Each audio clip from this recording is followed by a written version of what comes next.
आवाज जनतेचा। रिसोड रस्त्यावर अनेक ठिकठिकाणी मोठमोठे खड्डे पडल्यामुळे हा रस्ता सध्या वाहन चालकांसाठी खूपच त्रासदायक जीवघेणा बनलाय। या रस्त्यावरून वाहने अतिशय धोकादायक ठरत आहेत।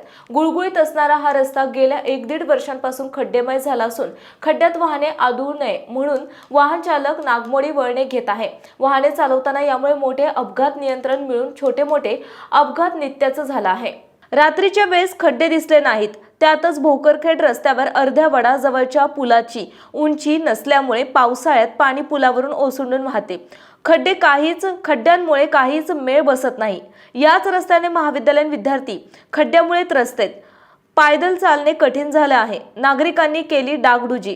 यापूर्वी खड्डे पडले तर त्वरित कार्यवाही होऊन खड्डे बुजवले जात होते, परंतु आता रस्त्याचं दुर्लक्ष करीत आहेत। शासनाचे आणि प्रशासनाचे दुर्लक्ष दिसते। रस्त्यालगत राहणाऱ्या काही नागरिकांनी आणि व्यापाऱ्यांनी माती टाकून खड्डे बुजवलेत, मात्र संबंधित विभागाने साधी डागडुजी केलेली नाही।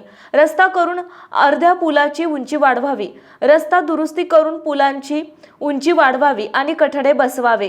प्रशासन एखादा मोठ्या अपघाताची वाट पाहत आहे का, असे आता वाटायला लागले। भविष्यात मोठी दुर्घटना घडण्यापूर्वी या रस्त्यावर दुरुस्तीचे कामे हाती घ्यावे, अशी एक मुख्य मागणी वाहन चालक करीत आहे। या रस्त्यावरील अर्ध्या पुलाची उंची वाढवावी, खड्डेच खड्डे आहेत, या रस्त्यावरील खड्डे बुजवून दिलासा द्यावा, अशी मागणी होताना दिसते। अन्यथा आंदोलनाचा मार्ग स्वीकारावा लागेल, असा इशारा सामाजिक संघटनेच्या वतीने देण्यात आलाय। प्रतिनिधी रामेश्वर रंजवे, भोकरखेड। आपल्या परिसरातील बातम्या आणि ताज्या घडामोडी पाहण्यासाठी आजच आमच्या ABK न्यूज 24 चॅनलला सबस्क्राईब करा आणि बेल आयकॉनवर क्लिक करा।